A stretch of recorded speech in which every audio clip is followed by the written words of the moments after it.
everyone, it's me again. I know it's been a while since I've made a video. It's just because I've been trying to get used to my new base.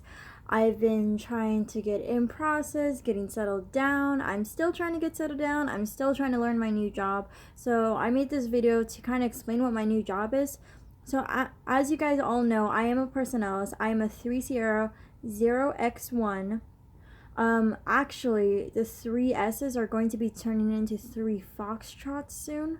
And I might make a video about that. Nothing's really changing besides manpower, us, services, and admin. We will all become 3 Foxtrots instead of 3 Sierra starting in November timeframe.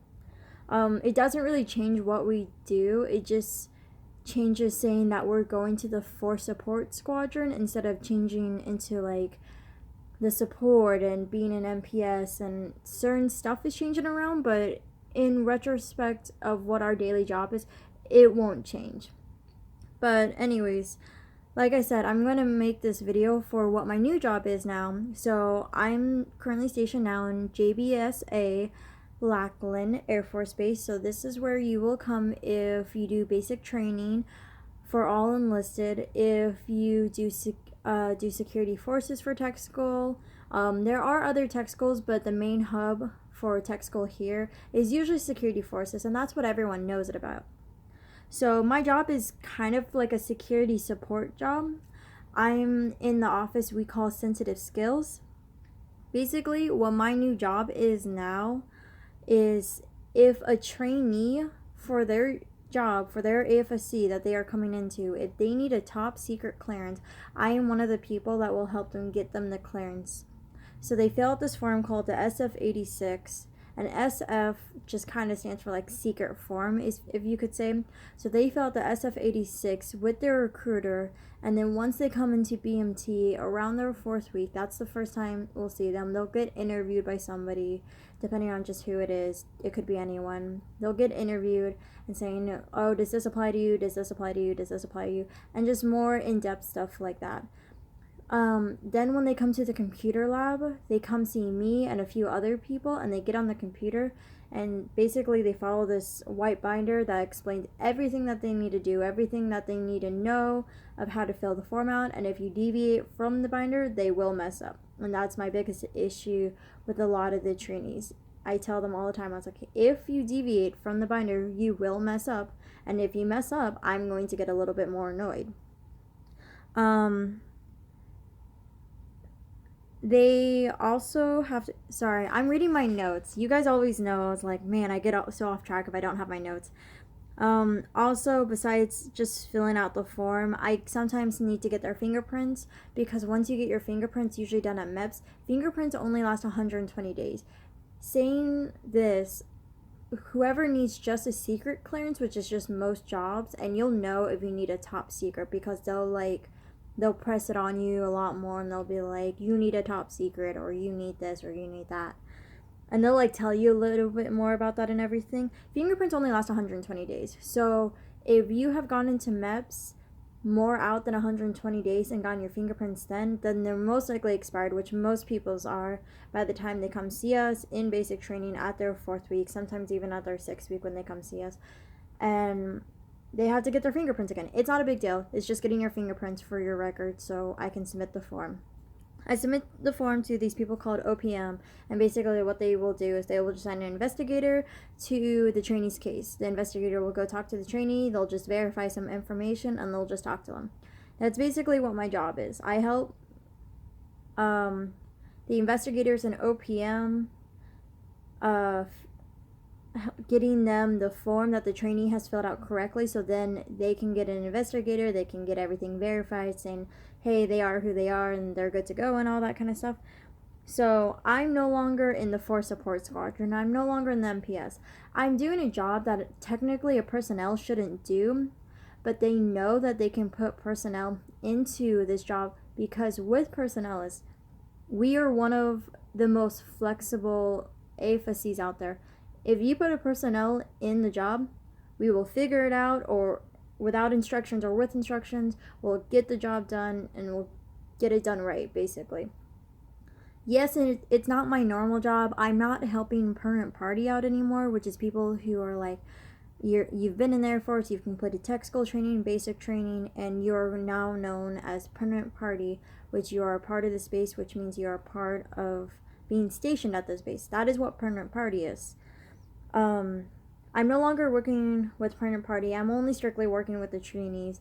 Working with the trainees has made everything so much different. It's made me, you have to treat the trainees a certain way, because here's the thing: if you guys go through basic trainees, because you are a trainee, you have to get treated a certain way. You get treated like you are a trainee. It's like, trainee, what are you doing this, or a knife hand, or this or that.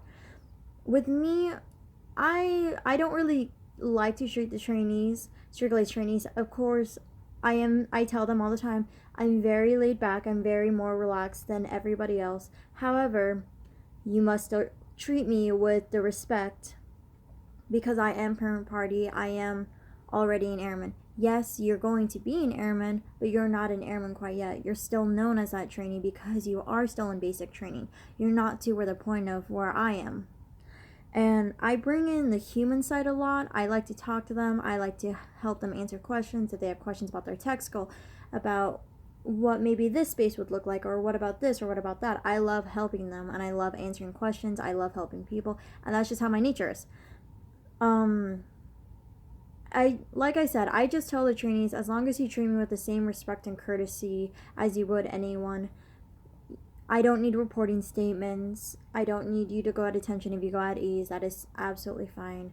I just want the common courtesy and respect that everyone else should be getting, and don't lean on my desk. I've had trainees who do that, and it just like throws me off, because I'm like, I would never even do that to my own supervisor. So if you know you would never do that to your boss, you shouldn't do it to someone who you don't even know, but know that they're just an airman and you're gonna be the same rank as them in like 2 months. That's just me though. I am in Detachment 1. I'm underneath the 2nd Air Force, which is technically Keesler. Even though I'm stationed at Lackland, my detachment falls underneath Keesler. There are other detachments, but we are the main hub because we're Detachment 1.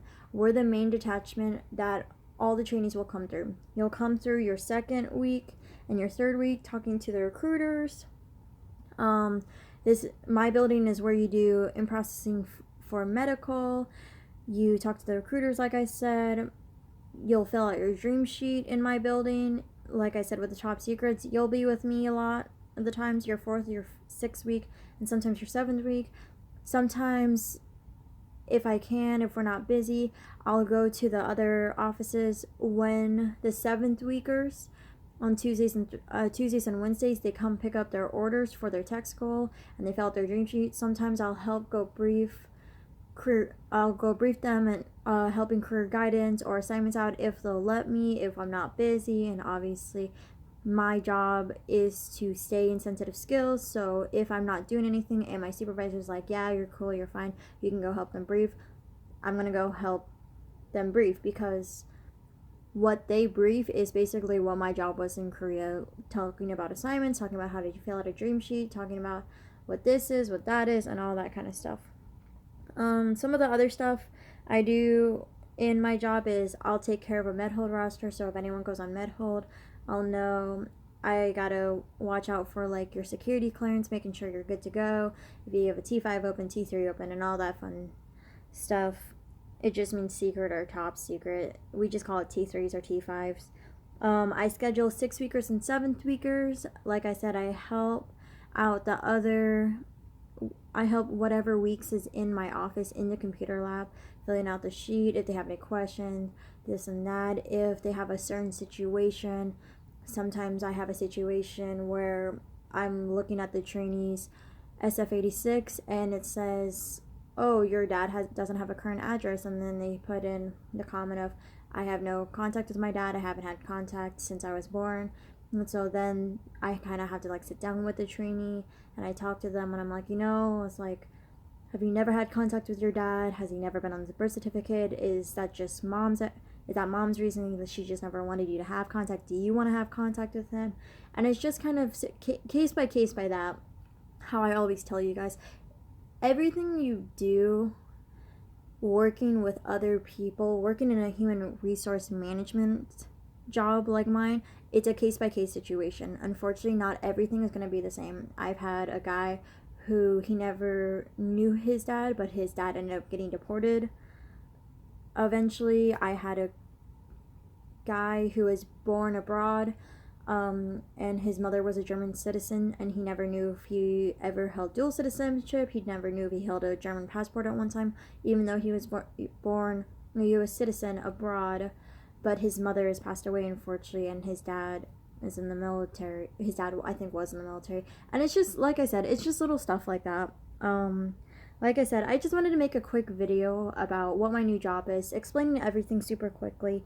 I'm sorry that I haven't been able to make a new video. I've been, unfortunately, super busy, but I know that you guys have been trying to contact me on Snapchat and everything, and some of you guys have been commenting on my videos, and I really appreciate everything.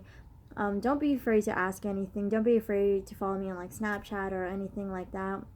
I'm always happy to answer you guys, answer any questions or anything like that. I love hearing from you guys, hearing it's like, oh, thanks for the videos and stuff like that. So thank you also very much for all the support and everything that you guys have done, just watching my videos and just giving me feedback and just asking those questions that maybe people won't usually ask you and that kind of stuff. And so I just want to thank you. And other than that, I'll see you guys in the next video. Bye.